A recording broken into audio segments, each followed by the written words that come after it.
Ngāti Gurujin, in the language of the Yaru people, I extend to you a warm welcome today and thank you all for coming to listen. My name is Bruce Gorring. I'm a Gadiya.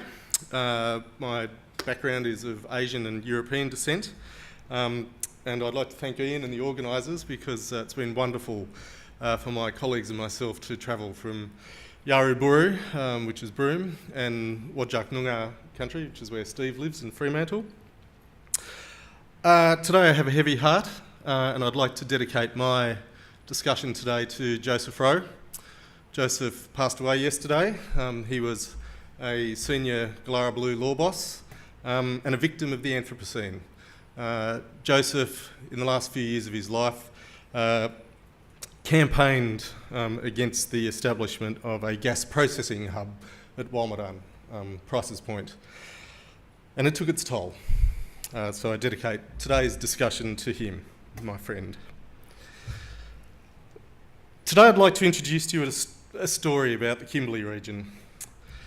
We live in northern Western Australia, and this is a story about people, culture and economy, and how they're linked with the Kimberley landscape.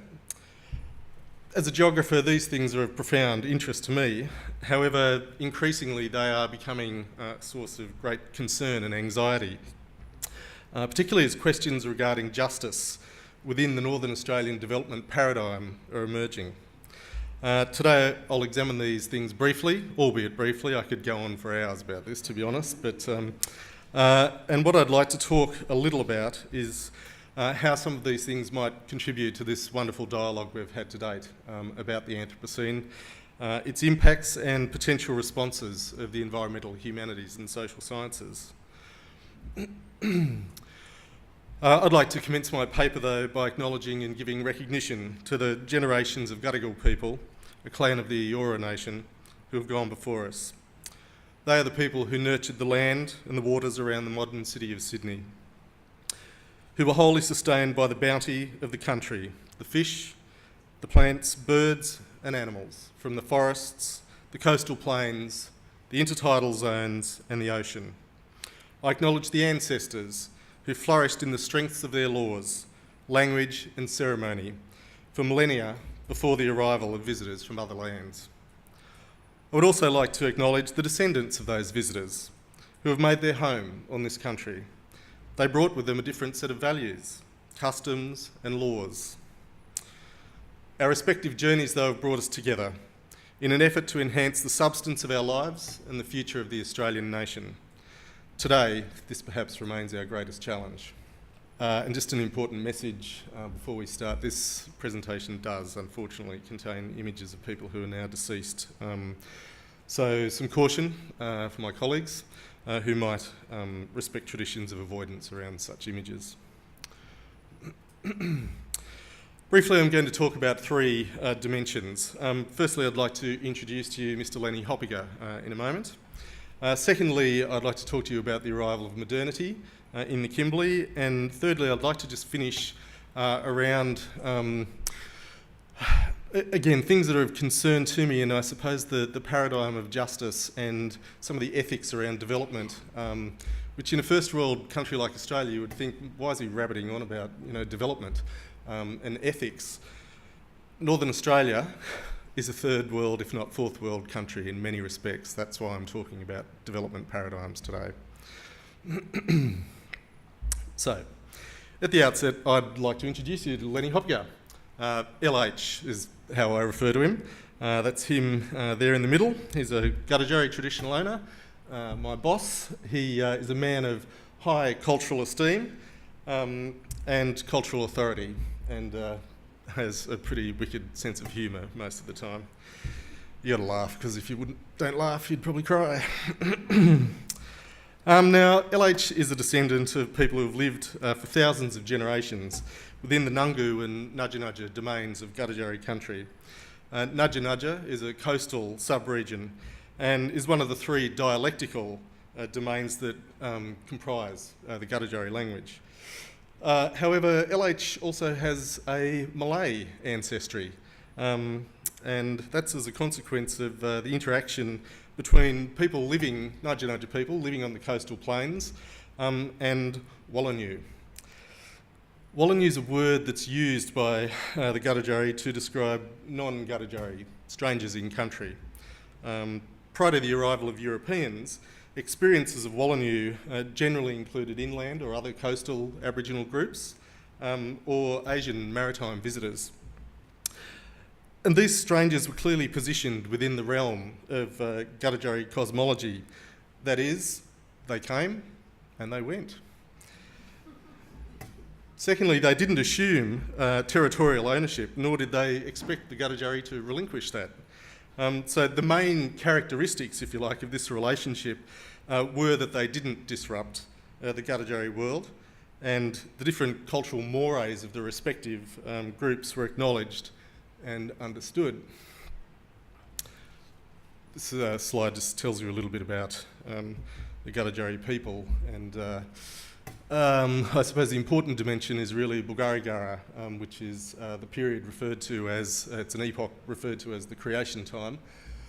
Most people refer to it as when the world was soft. The distinct identity of the Karajarri people and this implicit connection to the land and waters comprising their country has been recognised in two native title determinations. The imaginatively titled Karajarri People Area A determination and Area B determination. That's lawyers for you, they've got to have it all boxed in. And these were made in February 2002 and September 2004 respectively. The claims themselves totalled an area of 30-odd thousand square kilometres, and that extends from the Kimberley coast inland into the Great Sandy Desert. Now, these claims were firstly mediated, so there was a go at, sitting down and talking to each other by the Native Title Tribunal, but eventually they ended up in litigation in the federal court. However, based on the sort of evidence that was provided in litigation, the judge actually instructed the parties to go back and sit down and talk to each other and come to some agreement. So that, in a way, prevented the need for judicial demarcation, which, to be honest, was probably a bit of a godsend.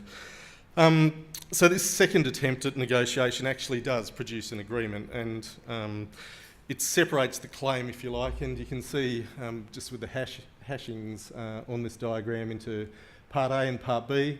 Part A is ostensibly the Fraser Downs pastoral lease, which is owned by the Karajarri people themselves, and the largest remote community in Western Australia, Bidjidanga, is centred smack bang in the middle of it all. And the area to the east is mostly unallocated Crown land, and that's moving into the sort of desert domains of the country itself. Part B was ostensibly the non-Indigenous owned pastoral lease interests, and I'll get to this in a moment as to why it was so difficult and the need to separate these things was required. But I think one of the interesting features of the agreement about the leases in Part B was that there was a non-exclusive recognition of native title. The rights that were ascribed to the Karajarri people were the right to enter the pastoral leases and to remain on the country, to camp, take flora and fauna, natural resources and water, to engage in ritual and ceremony, and to maintain and protect sites of significance.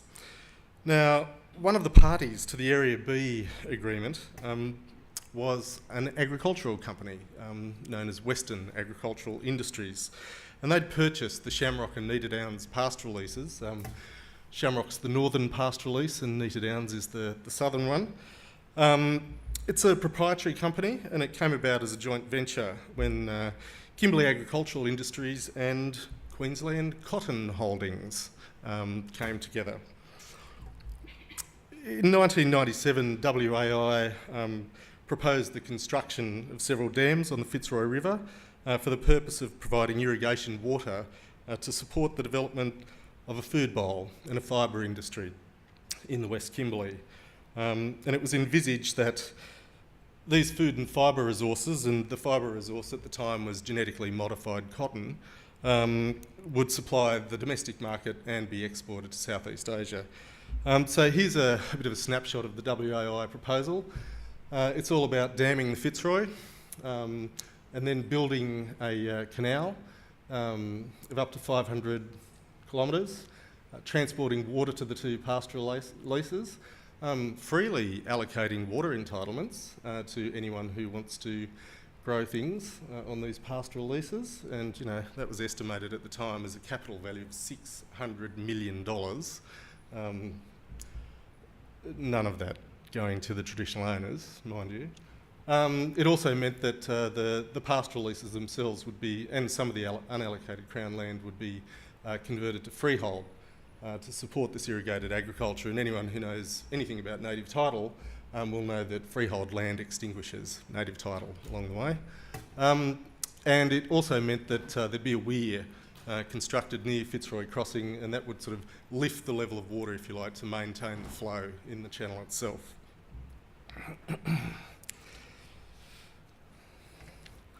So there was a series of feasibility studies done by WAI, and there was quite a lot of propaganda, if you like, circling at the time in support of the proposal.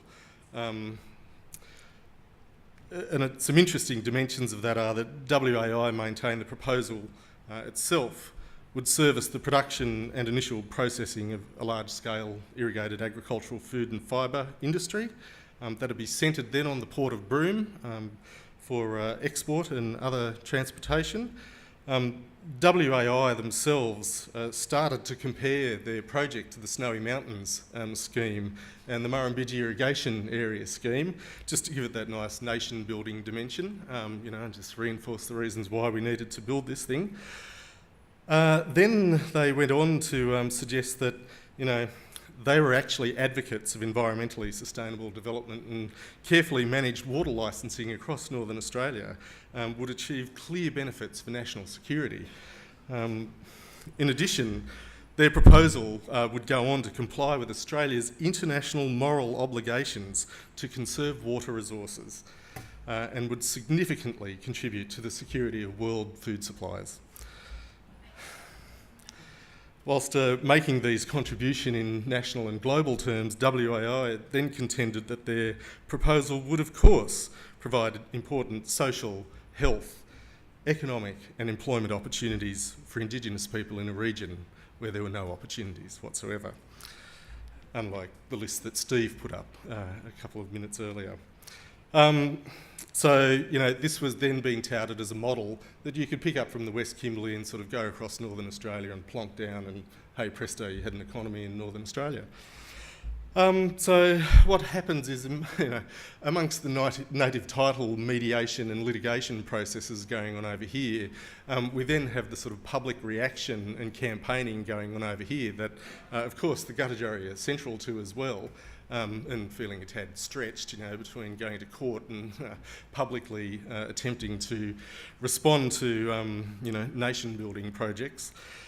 But they did receive support from a lot of other Kimberley traditional owner groups. They received quite a lot of support from environmental NGOs, community organisations and merely individuals. And a persistent campaign of opposition actually did pay off in the end, because after the settlement of the Area B native title agreement in 2004, the Gallop Labor government then did not renew the Memorandum of Understanding between the government and WAI, and that meant the company ceased all of its feasibility studies and promptly withdrew its proposal. The two pastoral leases themselves were sold not long after. So, yes, there was a victory of sorts. However, one afternoon it was about October 2005, and it was the first time for a while LH and I actually had the chance to sort of sit quietly and talk after, all this hubris around native title and, cotton sort of proposals. And we were having a cup of tea and a yarn, and we were talking about a range of things. And eventually, of course, the conversation turned to the WAI proposal, and Lenny said to me, well, look, this cotton business has actually woken me up. and this is a very astute person, saying this, saying it's woken me up. He said there's a lot more going on in the world these days, more than we'll ever know in any real sense. And as a consequence, he was aware that a lot of people now wanted things from Karajarri country. They wanted land, they wanted water, they wanted minerals. Importantly, they wanted knowledge and information. And LH identified that these were all things that don't actually belong to them in any way.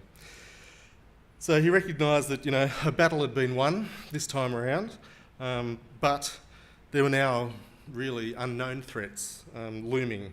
Threats that would hurt his people, hurt his country, and that all of these things were coming in the future. And then he looked at me and said, all of these things come from somewhere else, someone else, people we don't even know, people who will never come and sit down with us and talk properly, strangers in country.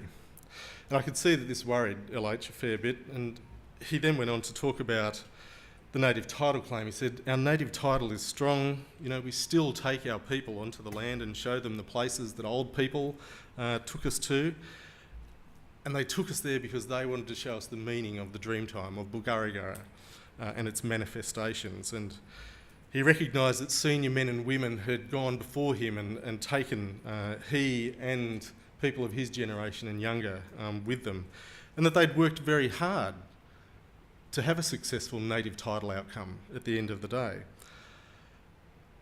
He said it was important to keep remembering them because when we teach young ones, they will take over when we're gone. They'll be the ones that are responsible for passing on the knowledge.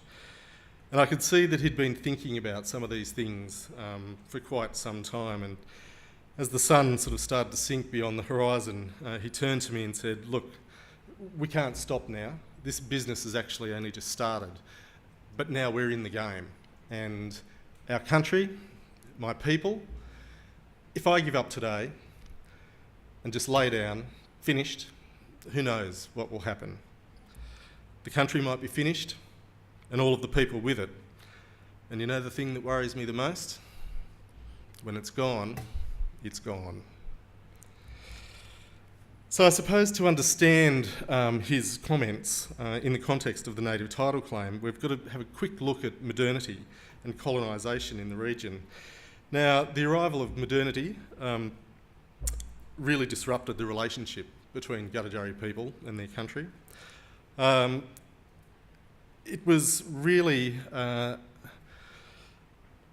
following Dirk Hartog's contact with the Kimberley coastline in 1616 that modernity started to appear on the horizon far more regularly in the form of Dutch and English and French sailors who started reinterpreting the landscape and inscribing it with values and names and uses that were really only coherent to European society. And in the imagination of the British government, the West Kimberley coastline and adjacent areas inland presented unrealised economic opportunity.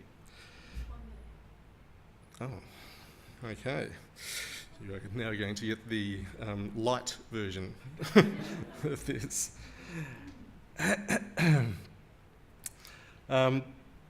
Ostensibly, we have recognition of the opportunities that came with the pearling industry, because all of the pearl shed laying there in the seabed was observed by people like Dampier. We also have, though, the fact that pastoralism is fated in the Kimberley region itself. And the unfortunate thing is that pastoralism represents the first real engagement of a relationship between Karajarri people and Europeans, and it's a rather unfortunate one in that the Roebuck Bay Pastoral Company establishes itself in 1864 at a depot on Cape Villaret, and there's a small police contingent that comes with it. Immediately there's conflict because the exploitation of waterholes predominantly starts to occur, among other things. And then these characters wander into Injardine, which is a very sacred spring area, and are subsequently killed by the Karajarri. There is a party the following year that comes back and attempts to assert sovereignty in the area, and by doing that basically massacres the Karajarri people that they could find in the region. And of course we have a monument to celebrate the great bush wanderers, as they were referred to at the time. What all of this does, though, is, I suppose, give some indication, albeit briefly, that we had three economies starting to operate within the settler state that was being established. The first was a traditional and reciprocal sharing and distribution system based on the concept of Wampakajura, and that's the social institutions and customary laws, if you like, that exist and define relationships. The second was a barter system that was based on the concept of Wallanyu, so with the strangers in country and the sorts of relationships that were framed there. And the third was really, well, ultimately it was a capitalist production and consumption model that really ultimately was premised on the social and economic disparity of Indigenous people. And whilst modernity sought to foster the notion of universal morality and law, in Karajarri this reality established the preconditions of Indigenous deficit that have prevailed within the construct of the modern settler state up until today. I was going to give you some insight into some of the ethical dilemmas, if you like, that now we have to respond in a sort of Northern Australian development paradigm. And briefly, I suppose the 3 points I'd like to make about that are that when it comes to the ethics of development, some of the key things to think about, firstly, are equity. And the United Nations of late has had quite a bit to say about that, particularly in terms of the vulnerability of Indigenous populations. Secondly, I suppose the intersection of modernity and the settler state and the Karajarri nation starts to expose the normative standards of justice that at the moment exist in the political and economic paradigms of globalisation. Thirdly, the impacts associated with human and economic development at a global scale have to be considered, and that comes back to Steve's argument around scale. Again, you know, it's quite critical in these discussions. And finally, what we have to understand is that there are direct impacts on people and within the social formations that they currently have. So I suppose in closing, I have skipped a significant amount here in my paper, but I suppose in closing the point to really make here is that the modern settler state has done quite a bit of disservice to traditional owners. Steve's indicated that from within the social formations of traditional owner communities, there are ways that people themselves have taken on board and the responsibility towards the future that they are now invoking and creating, if you like, the institutions within their own communities to progress. And ultimately, there are issues of justice that still need to be considered because native title and any outcome from native title was only a starting point, if you like. And why is all of this important to the Anthropocene epoch? Well, because, as LH has already warned us, when it's gone, it's gone. Thank you.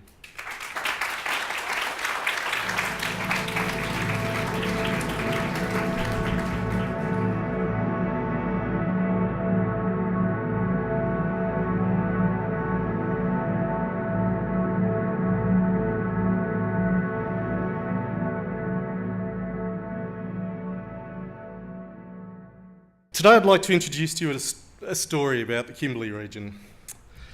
We live in northern Western Australia, and this is a story about people, culture and economy, and how they're linked with the Kimberley landscape.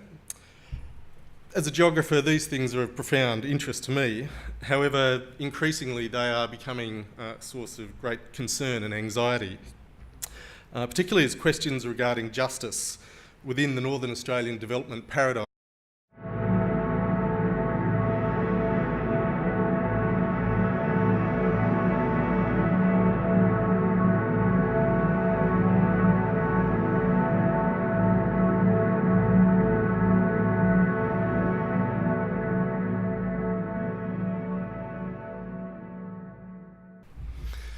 Ngaji Gudijin, in the language of the Yaru people, I extend to you a warm welcome today and thank you. Joseph passed away yesterday. He was a senior Gallara law boss and a victim of the Anthropocene. Joseph, in the last few years of his life, campaigned against the establishment of a gas processing hub at Walmadan, Price's Point, and it took its toll. So I dedicate today's discussion to him, my friend. Are emerging. Today I'll examine these things briefly, albeit briefly. I could go on for hours about this, to be honest. But and what I'd like to talk a little about is how some of these things might contribute to this wonderful dialogue we've had to date about the Anthropocene, its impacts and potential responses of the environmental humanities and social sciences. I'd like to commence my paper, though, by acknowledging and giving you all for coming to listen. My name's Bruce Gorring. I'm a Gadiya. My background is of Asian and European descent. And I'd like to thank Ian and the organisers because it's been wonderful for my colleagues and myself to travel from Yaruburu, which is Broome, and Wajak Noongar country, which is where Steve lives in Fremantle. Today I have a heavy heart. And I'd like to dedicate my discussion today to Joseph Rowe,